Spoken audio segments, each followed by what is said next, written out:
All right, so I'll tell you what we're going to do today. First, we're going to start with a little bit of a question that I'd love to hear your thoughts on.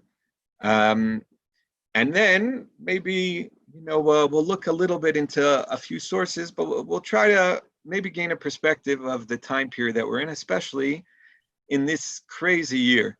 I know you guys down under, had a little bit of the craziness, maybe not as much as other people in different parts of the world, but definitely, a lot of unexpected things. I don't think people would have predicted this in advance, but maybe that could help us hone in on a little bit of, I'd say the perspective that comes to mind to me at this point. But essentially, let's think about this for a moment. We just had Shabbat Nechama. After Tisha B'Av, after this really sad day on the Jewish calendar, which not only reminds us, it not only commemorates the destruction of both Batei Mikdash, but many other calamities in the life of the Jewish people. Go through Jewish history, and you find that the Spanish Inquisition, the Jews were essentially kicked out of Spain on this day of Tisha B'Av. World War I started on Tisha B'Av. Meaning you go through the calendar throughout history, and it's clear that this is a day where the Gemara says, really horrible, horrible things happen because, on this particular day. And therefore, the question behooves ourselves, what is this right afterwards that we start Shabbat Nachamu? Okay, be consoled. Nachamu, Nachamu Ami. Right, we start singing, everyone starts getting excited. Like, what changed? We spent 3 weeks with this buildup in order to try to actually feel what the destruction is all about. And almost immediately afterwards, maybe we wait a little bit, afterwards till Chatzot, till midday the next day. But what is the Nechama? I mean, the common Hebrew translation for the word Nechama is consolation. You think about it on like a game show. Somebody wins the grand prize, and we'll call them in nice terms, not the loser, but second place. But there were only 2 people, so second place is the one who lost. So they'll go and they'll give them a consolation prize, then they'll give them a bar of soap or something like that. What is that all about? What is this consolation after such a crazy calamity befalls the Jewish people? And not only that, but history has proven that without the Mikdash and without all that the Mikdash brings with it, Jewish history has been full of some very difficult things. And therefore, what is this consolation? How are we having, after 3 weeks, Gimel de Puranuta, 3 weeks of the 3 weeks where we think about the difficulties that befell the Jewish people? Now we start 7 weeks, Shiva de Nechemta, 7 weeks of Nechama. What do you think that's all about? I'd love to hear your thoughts. This is definitely a question that bothered me greatly before I started looking into things and, tried to develop an understanding of what's really going on. But I'd love to hear your thoughts. Not everyone all at once. Maybe the idea of working out where to go from bad things happening. Bad things happen, we have to acknowledge that, accept that, work through that, but then we have to work our way to fixing the problems that cause the bad thing. And maybe that's why we're meant to have this time period, so that we can hopefully get a third Beit HaMikdash, and that we never have the bad things that cause the not just the Beit HaMikdash, but any of the other atrocities that have happened. So we sort of build ourselves back up. Okay. Anyone else? No, I'll have a shot. I think maybe one idea is on Tisha B'Av, our mindset is everything's our fault. Like, it's our fault the Beit HaMikdash isn't rebuilt. It's our fault that we have all these tragedies happen. But then Shabbat Nachamu happens, and that's just like the greater consolation. Like, fine, you've had your chance now to make up and do kapara for all your actions. And now Shabbat Nachamu was like Hashem and like the generations of Jewish leaders saying, don't feel bad. It's not your fault. We're all in this together. It'll be okay. Okay, I hear that, but no, let me ask you, what do you mean it's not our fault? What do you mean? Well, meaning, the Mikdash wasn't destroyed because we were, what they call in Hebrew, Yeled Tov Yerushalayim. We were just, perfect little kids. We, we had Nevi'im after Nevi'im after Nevi'im, who all warned us, this is going to happen if you continue on this dangerous path. And we continued. So what do you mean it's not our fault? Meaning it's a goal that we should strive towards. But if we fail, or if it takes longer than we hope, we could still take comfort in that. Okay. Anyone else? I was going to suggest perhaps like the story with the foxes and the laughing and the crying. The 3 weeks is very much like an emphasis on that crying aspect and the prophecies that deal with the downfall and the destruction of Yerushalayim. And I guess after that, moving forward, we need to focus on the other end of it. Like not laughing per se, but like, that comfort, the prophecies that deal with the rebuilding of Yerushalayim. Okay, very good. I like what Ita's saying, but where's the Nechama in that? Where's the consolation?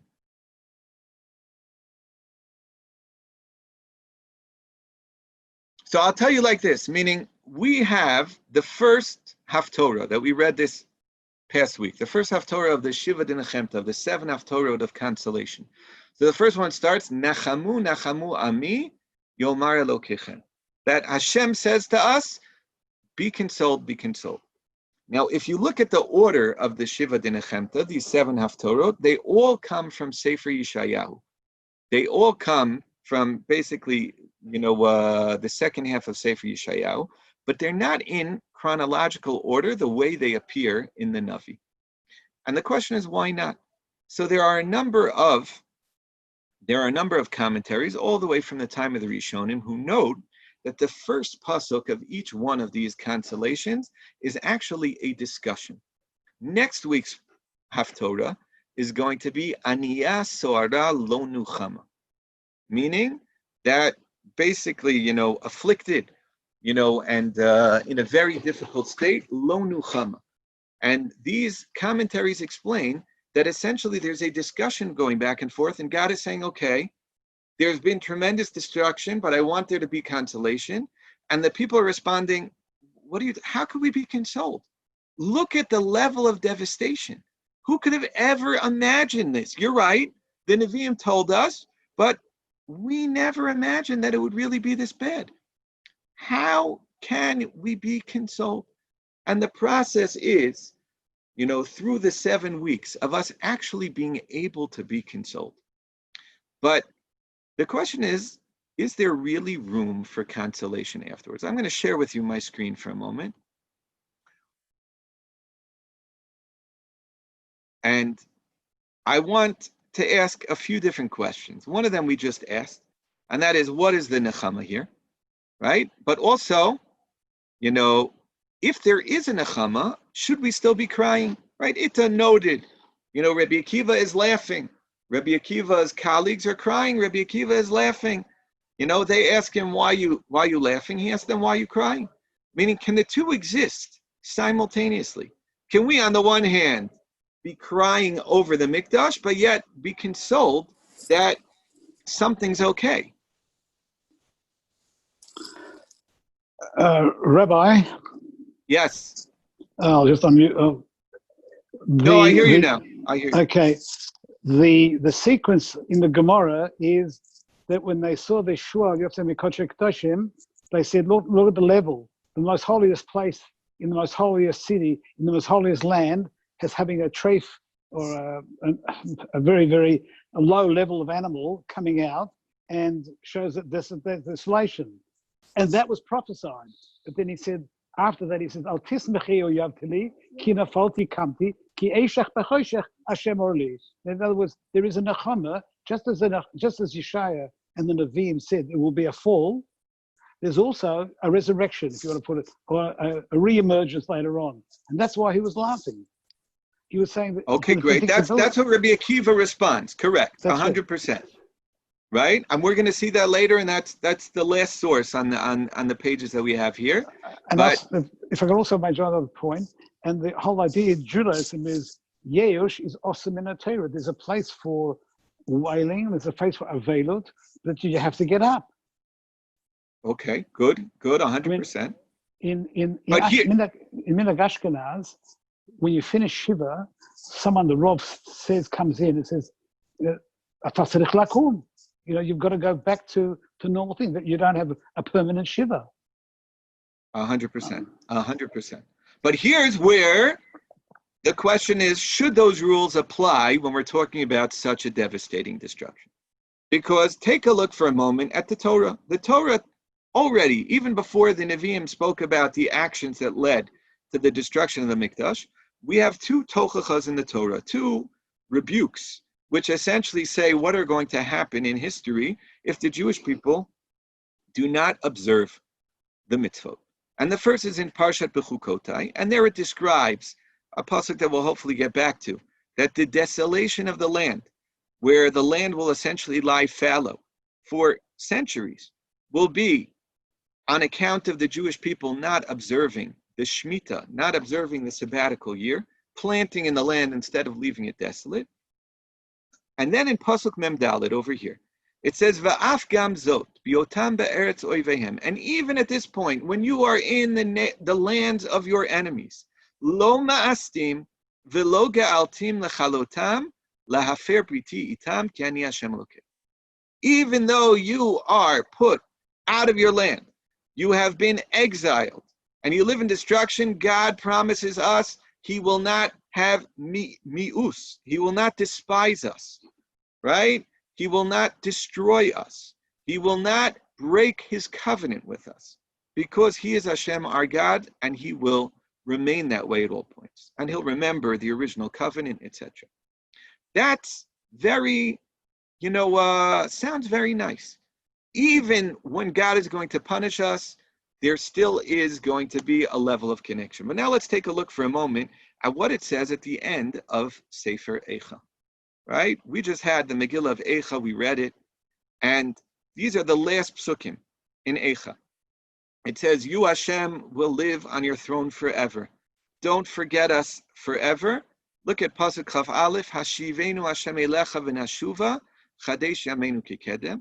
Right? Bring us, back to you through tshuva, right? And then we will do tshuva, and you will renew our days as of old. But now look at the last pasuk in Eicha. Ki im ma'os me'astanu, katzafta aleinu ad ma'od. What's the pasuk seem to say? You have utterly despised us. You were exceedingly angry with us. Is this a nice way to finish Eicha? Not really. This is saying that, remember that pasuk in the Torah that said that even after the destruction and even after we are exiled from our land, you will not despise us? You want to know what? Doesn't seem to apply. What do we do when reading the Megillah? What's our custom? You repeat Hashivenu. Very good. We repeat this pasuk of Hashivenu, Hashem elech v'nashuva chadesh yameinu kikedem, because we do not want to finish on a bad note. But what's the Navi saying? What is going on here? He's saying, it acts as if he's saying that which God promised will not happen, happened. And believe it or not, this is not my question. This is the Yerushalmi's question. The Yerushalmi says that always we're supposed to finish on a high note. There are only 4 svarim that do not finish on a high note. One of them is Sefer Yirmiyah, the author of Keynote. He ends his book on a low note, and he ends Keynote on a low note. Treyasar, Malachi, at the end of Treyasar, and Kohelet. And in all those places, when we read it publicly, we repeat the second to last pasuk. But the Yerushalmi asks, how could this be? That Keynote was finished, that Keynote, which is the way they refer to Sefer Eicha, it finishes in that way. If you look, it's underlined over here, Vaktiv, Kima Osma Astanu. How could you say we have to finish on a high note? And it answers something very cryptic. Hashivenu tachat Kima Osma Astanu. The second to last pasuk, Hashivenu, that is somehow, has to be balanced with Kima Os Ma'astanu. What's that Yerushalmi mean? So there are those who want to explain it means we repeat Hashivenu at the end.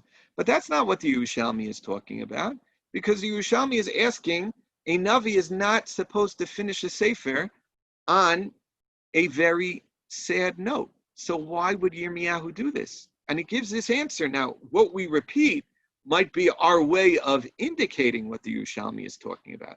But what exactly does the Yerushalmi mean?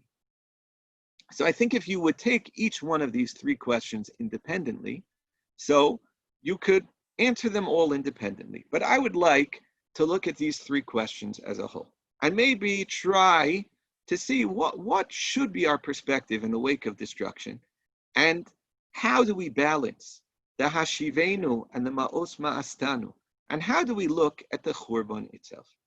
So in a short note, without going through the sources here, but the Gemara notes that the Avelut that we have over the destruction of the Mikdash is what it calls Avelut Yeshana. Avelut Yeshana is Avelut for something that was in the past, right? Avelut for something historical. And the Gemara says that there are differences between somebody who, God forbid, loses a loved one and goes into a state of Avelut, as opposed to Avelut for a historical event of the past.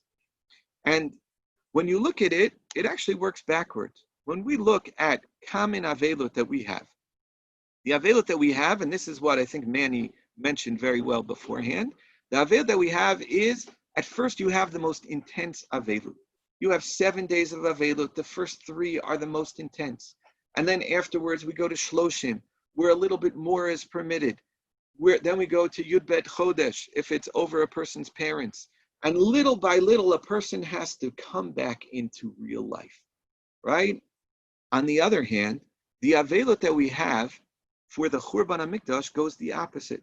First, we start with the 3 weeks, right, where there are some limitations. Then we go to the 9 days where even more is limited. Then we go to Tisha B'Av itself. We go in the opposite process. And Rav Soloveitchik explained that the reason why this is so is because when a person loses a loved one, so it's very, very difficult not to feel the loss. It's fresh, right? And therefore, right away, there's this intense feeling of Avelut. The person feels as if life cannot go on. And the Torah allowed us to have that feeling and to cope with those feelings. And to also understand that at the end of the day, we live in a world that is the whole way to the world to come. This is not the be all and end all. This is temporary. The real thing is going to be afterwards. And therefore, we are going to have to go on with life after we process the loss and little by little be able to move on. That is Avelut Chadasha. That is someone who loses a loved one. The problem is with Avelut Yeshana, when we are mourning over a destruction that happened thousands of years ago, it's often very hard for us to feel that so fresh. And therefore, we have to go in the opposite process. We have to go through that experience to be able to get to that moment where we actually relive the destruction of the Churban. Only at that point. And then if you remember, who refused to be consoled? Rachel mevakal bana me'ana lehinachem. Rachel imenu. Right? She continued to cry. And without her tears, we would be in dire straits. Because me'ana lehinachem, she refused to be consoled. Part of the Avelut process is nichum avelim, being able to have people who have this fresh loss, have this consolation. But when it comes to the Churban, this historical loss that has affected our lives and continues to affect it in such a devastating manner, how could we ever be consoled? And therefore, we have to relive that moment, relive that experience.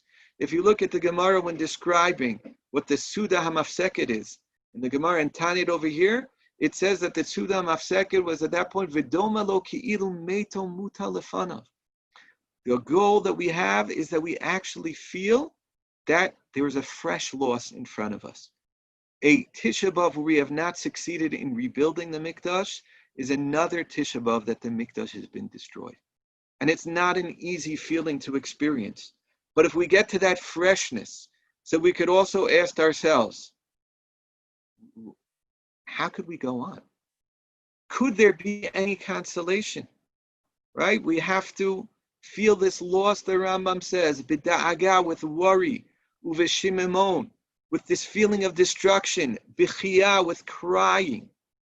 This is, I'm going to stop the share for a moment, just so I could hear your thoughts.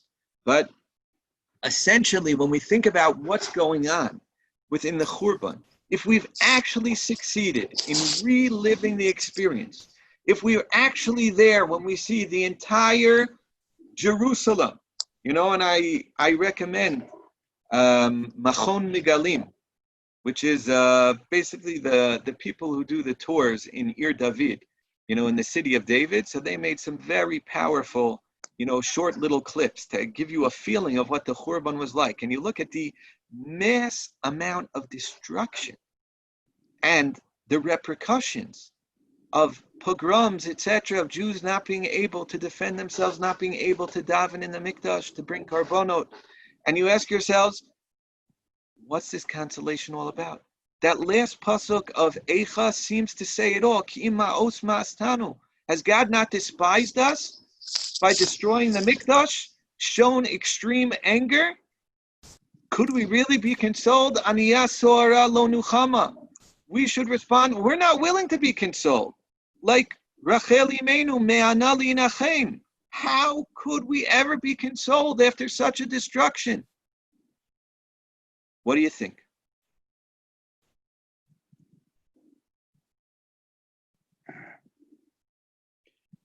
I was thinking something that might be on the same line, but something a little bit different with why we repeat Hashivenu is, I think it's connected, but Hashivenu is kind of passive.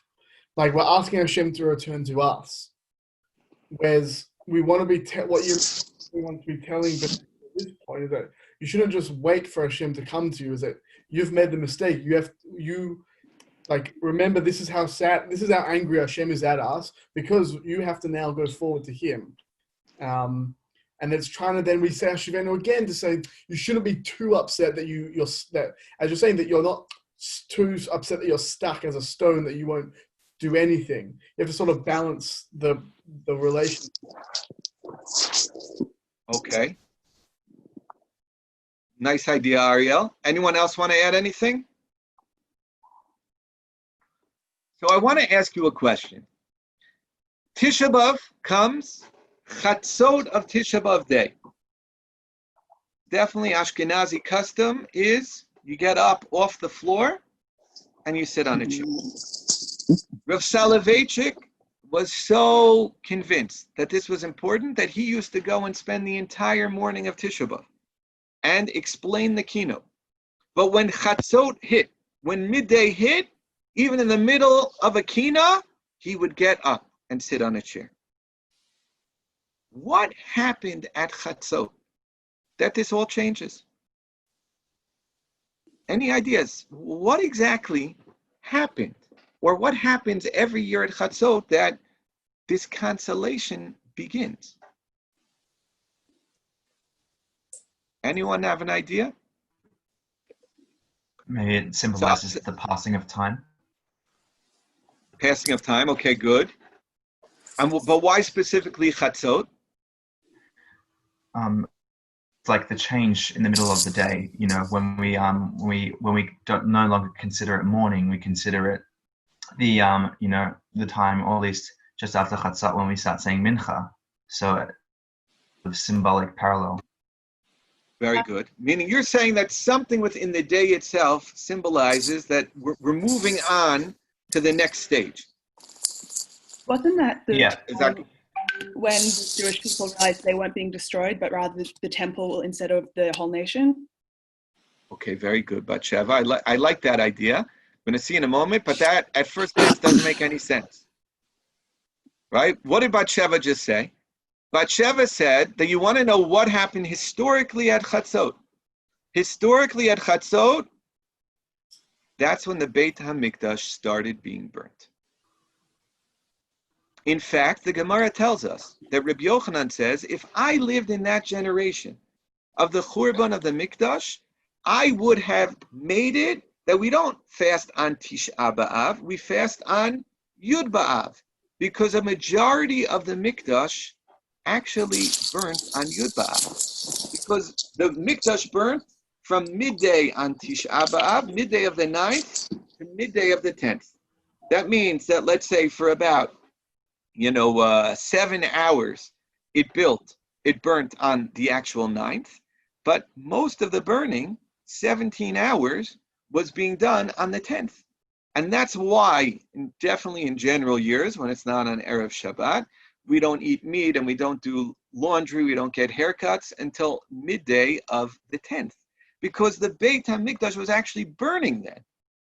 So Rabbi Yochanan makes a lot of sense. That should be the day we commemorate. In fact, not only that, we commemorate the 9th of Av, but we begin our consolation, like Judah said, in the second half of the day, but as Batsheva said, at the time that the Mikdash actually started burning. Right? Think of it. We're sitting on the floor mourning the destruction of the Beit HaMikdash, and our whole experience is trying to build up to that point where we can actually feel the Mikdash burning in front of us. And then what happens on the 9th of Av? On that moment when our enemies start actually physically destroying the Mikdash and it goes up in flames, we stand up, sit on our chairs, and start to be consoled. Does that make any sense? Well, doesn't Rosh Soloveitchik say, I guess this is connected to what Macheva was saying, that there's a silver lining of Tisha B'Av is that the Beit HaMikdash was destroyed and not Am Yisrael.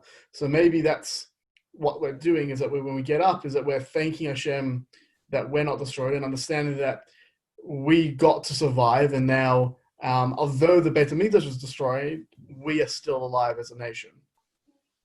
Okay, I like what you're saying, Ariel. Reb Soloveitchik is merely quoting earlier sources about that, which we'll see in a moment. But let's just think about this for a moment, right? We often think that life is black and white. Either there's a punishment or there's a sign of love, right? There's something, though, called tough love. Tough love is when, at first glance, what you seem to be doing is really showing, you're upset with someone. But on the other hand, if you really see, that upsettedness is actually a deep show of love and affection. When you care about someone and you see them going off the path, so then you have two options to say, you want to know what? Let them go. I could care less about them. Continue on your unsuccessful path. Or I could come and say, you want to know what? I care about them so much. And even though I know at this point they might not appreciate the fact that I'm going to get involved. So, doesn't make a difference. I know. And I'm going to give you a mashal, and it could be, it could be that this is, for you guys, it's the worst mashal, but I know a lot more about basketball than I know about rugby and cricket, and some other sports that Noam Heyman has tried to teach me, and I have yet to understand any of it. But essentially, just think of any sport. You have someone who, you're a coach, right? And you see somebody basically does this move, and because of that, they always get into trouble. So what do you do if it were basketball? Every time you do that, you block them, and maybe even block the ball really, really hard, in order for them to see it's not working. And then what are they going to do? They're going to learn. You want to know what? Well, if that doesn't work, I'm going to have to move around a little bit like this, etc. So by the end, you'd be happy, if you really care about them, that you can't stop. Because even though you've hit the ball and maybe you've even told them, come on, you got to try, you got to work harder. Sometimes it's actually when there's pain where you actually show the greatest love. And I'm going to show you that this idea is already in the Vilna Gaon. And the Vilna Gaon points out that this is not his idea. This appears even in the Medrash, and this is something we find throughout Jewish thought. Chatzot and Tisha B'Av, a lot of things change. It's only in Mincha that we recite the Tefillah of Nachem. It's only when the mikdash is burning that we could actually have consolation. And why is that? So the Medrash says on the psukim in Eicha, which say Vayatzet Hashem, meaning Hashem went and burned the eitzim as hitzitu eish b'mikdash, says the Gra. It was at Chatzot, at midday, that the mikdash actually started getting burned. Now, you would think that is the ultimate sign that, you want to know what? HaKadosh Baruch Hu is not interested in us, but it's just the opposite.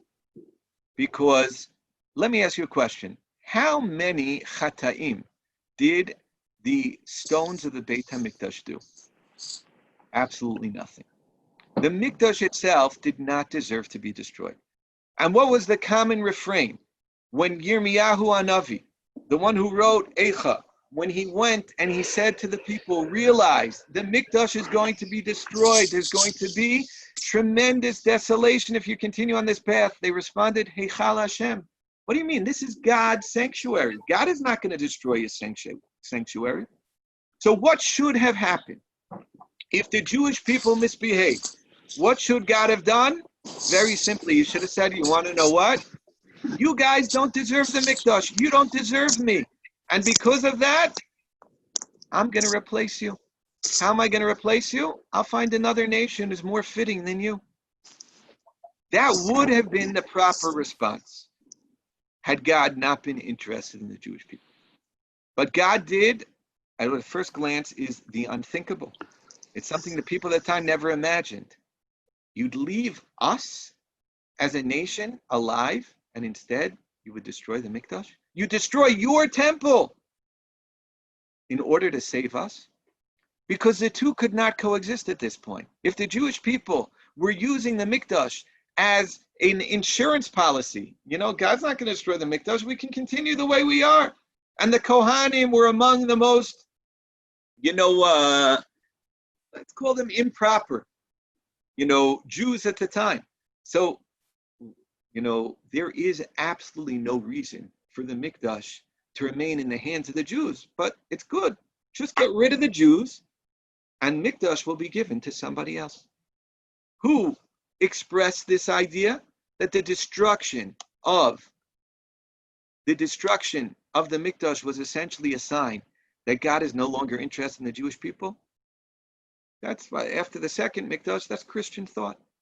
Says, you want to know what? You cease to be chosen. We have a new chosen people. What does Eicha, Tisha B'Av tell us? The exact opposite. Had God not cared about us, he would have let us go on. He then would have gone and gotten another nation. But it's specifically because we are the chosen nation that God chose to destroy the Mikdash instead of destroying us. And you know what that means? It means that it was the greatest show of love.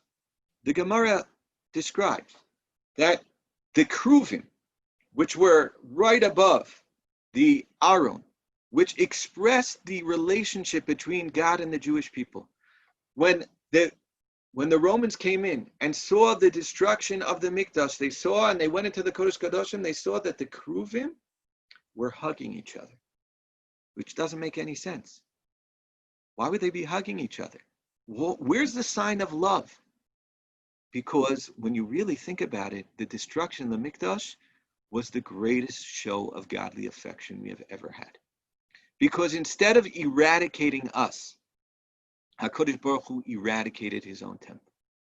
And he said, I'm giving you another chance. When we think about the Nechama is not a consolation prize. The Nechama is, you want to know what? God kept us around in order to show we are going to be the ones who are going to rebuild. God kept us around to show us you are the chosen nation. And once God makes a choice, so God's choices are good. We might make a choice and say, you want to know what? I'd rather do this. But when God makes a decision, whenever there is Bechira, he was Bocher Ba'amo Yisrael Ba'ahava. He chose us as his nation with love. He makes good choices. He chose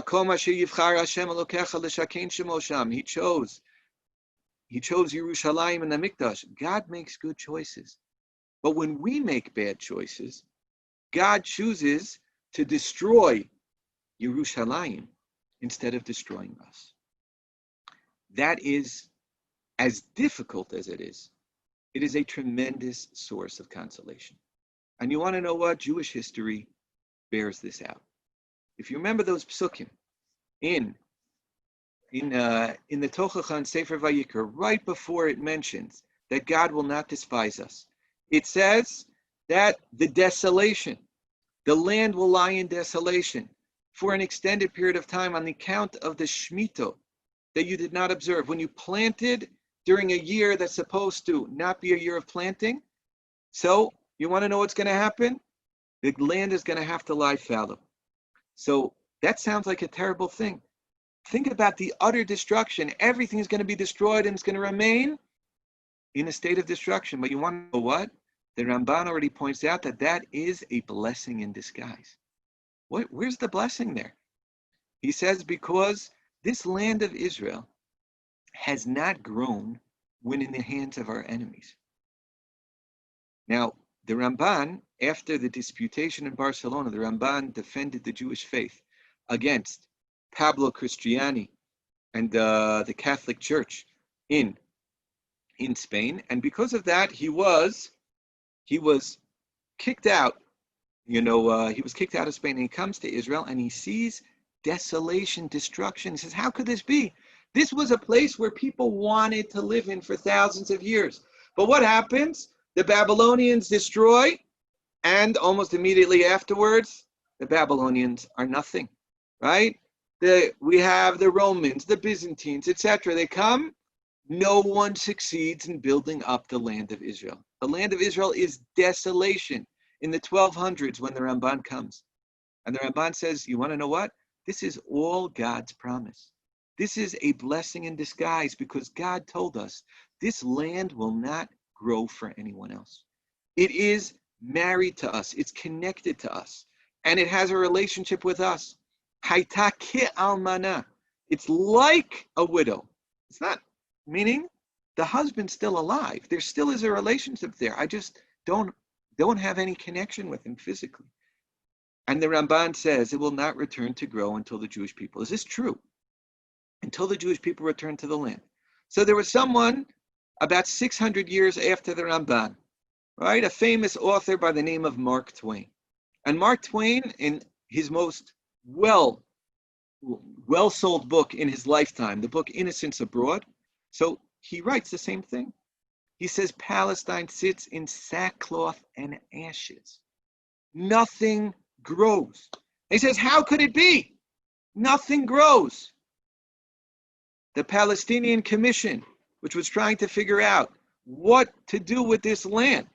So it says the only place that we saw non-swamp land in the land of Israel was in Jaffa, where the Jews had succeeded in planting oranges. Nothing grew for the nations of the world.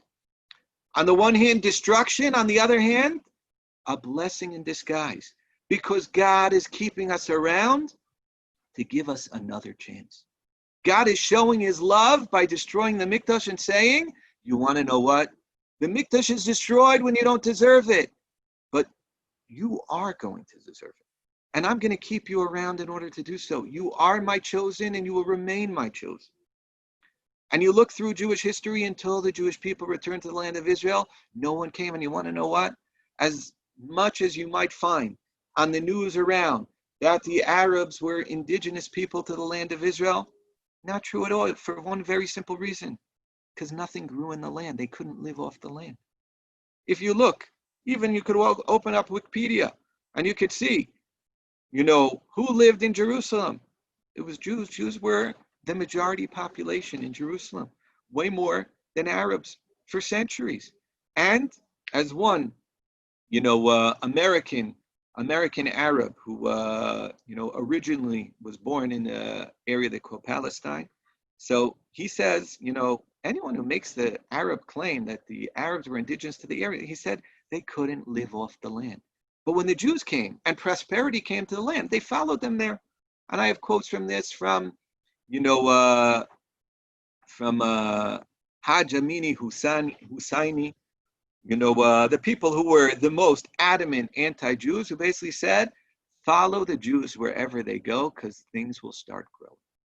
And in our modern times, 15 years ago, just celebrated celebrated is the wrong word, we just commemorated the 15th anniversary of the destruction of Gush Katif, which was set, the date set in the calendar was a certain amount of months from a vote, which happened to be Tisha B'Av. And the Jews there had $180 million of exports, just exports out of the country in agricultural produce, right? And what happened afterwards? Nothing grew except tomatoes. And when you think about it, the people who were now in these areas were people who worked for the Jews, right? They knew how the Jews planted, but stuff stopped growing. It's a crazy idea, but these are the blessings in disguise of what at first glance appears to be destruction, but in fact is, through the destruction, a sign of intense love. I just want you to see this in a couple of sources. Number one, the Birkei Yosef, who is the Chida, he says the same idea. He says that moment of destruction was the moment where God showed, I really care about you. And because I care about you, I can't let you continue in this dangerous path. But, you destroyed the Mikdash, not me. Your actions made it that the Shekhinah could no longer rest in the Mikdash because the Shekhinah did not belong in a place where you were misusing the Mikdash. But based upon this, the Torah Tamima essentially explains the Yerushalmi. You know what the Yerushalmi means? Hashivenu tachat kimaos mastanu. You might think that this is an expression of God despising us, but it's God giving us this chance of tshuva. God showing, I don't want you in the Mikdash when you act this way, but you want to know what? I'm going to help you come back. What are the Shiva Dinechemta all about? What are these 7 weeks?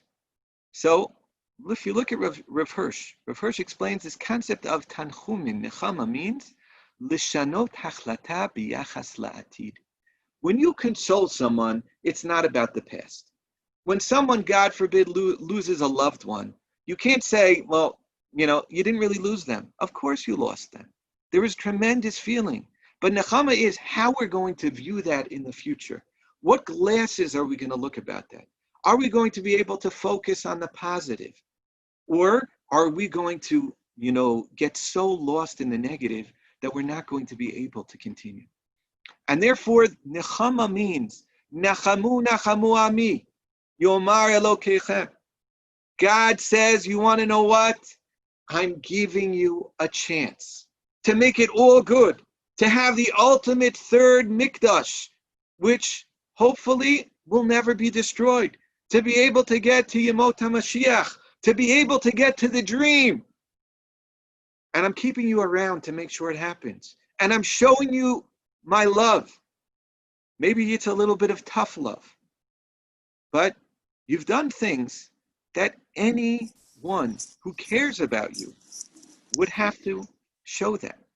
And therefore, the Yerushalmi says, Hashivenu tachat kimaos mastanu. When we repeat Hashivenu, we're essentially saying, you want to know what? The showing of not wanting us to live in the Mikdash is an expression of wanting us to live and ensuring that we always recognize that we are the chosen people.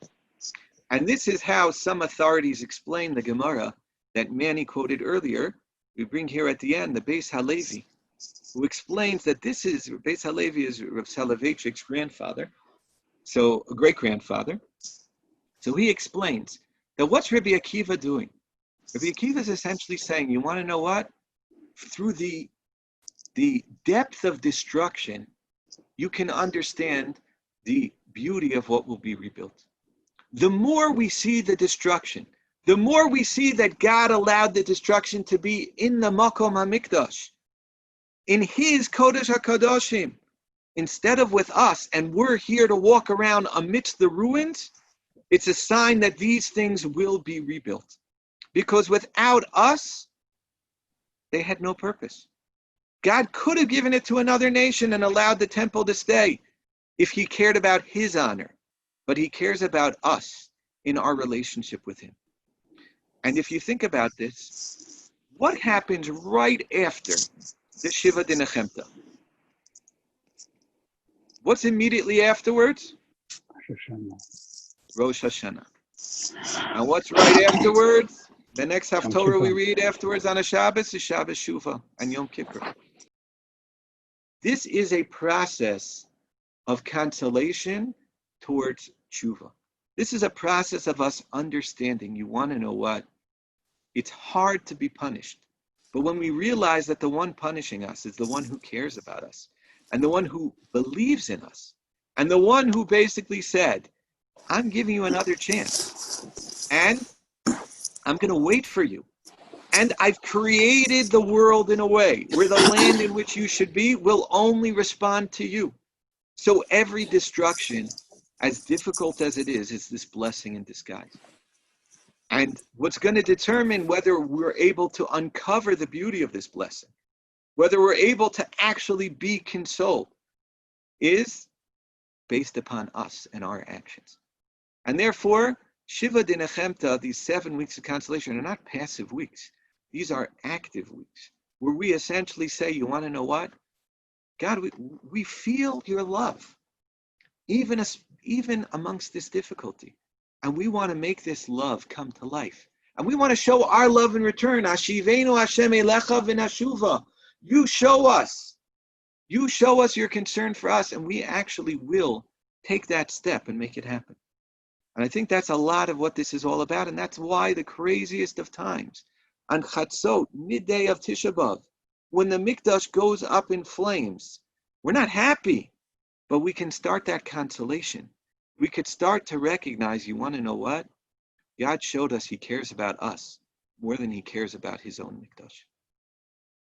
Does anyone have any thoughts, questions, ideas? Manny?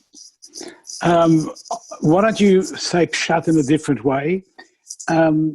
When the people said Hechel Hashem, that this is, they were meaning this is an indestructible building because God will protect, the Shechina will protect the Shchuya over Yerushalayim, and they say Shalom Shalom, ve'ein Shalom.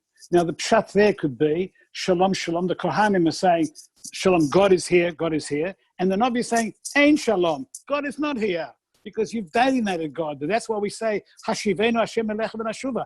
Please come back, because the realization of the Beis Hamikdash burning only became real when the whole thing started on fire, collapsing, and then the whole realization that all the rhetoric beforehand, Hashem is going to protect us, won't protect us because it was already warned of. We were already told it's going to go because we have no longer deserved it. It's a part that we needed to deserve. So when we say Hashivenu Hashem elecha v'nashuva, we have to re-invite God back, and we can only re-invite God back into Yerushalayim and become part of the Shechina when we understand what we did to alienate God.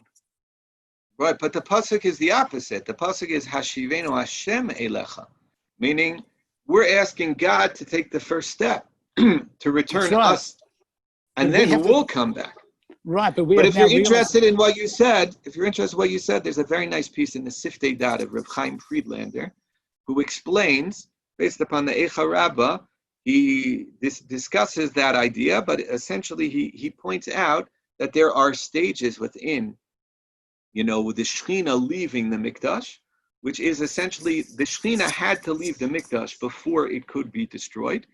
But that's what, I made reference to very quickly, but it's the Yerushalmi uses the Lashon, Kimcha Tchina Tachan. That essentially those who destroyed the Mikdash, they just destroyed, there was no Mikdash there, right? The Mikdash had ceased, along the lines of what you said. The Mikdash had ceased to be a Mikdash as a place for God with the Jewish people there. But that could have been solved in a very simple way. Get rid of the Jewish people and put somebody else there who would act with it properly.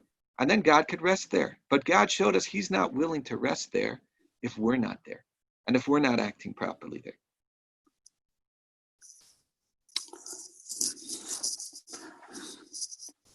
Anyone else? So first of all, it's hard to give a shiur over Zoom when you're not in the room. You don't get to move around. You don't get to call on people so easily. Also, but at the same time, I hope you enjoyed a little bit. I hope gave some food for thought. And Be'ezrat Hashem, I'd say during this year, which is a specifically challenging time, where I'd say definitely if you're here in Israel, that's one of the easiest ways to really experience Tisha B'Av is to go to to go around Yerushalayim and to feel and to see what there is and what there isn't, which was not really an option this year, and many limitations that we have. But if we understand that the Jewish approach is that when there are challenges and there are difficulties, they are a sign of affection and a sign of, you want to know what? Just do what I'm waiting for you to do. I'm holding out my hand. Poshet yad, right? God is holding out his hand, so to say, for us to be able to come back. So then there's no telling what we'll be able to accomplish. So Im Yirtzeh Hashem will remember that, and hopefully we'll see you here in the land of Israel. B'karov, with open skies.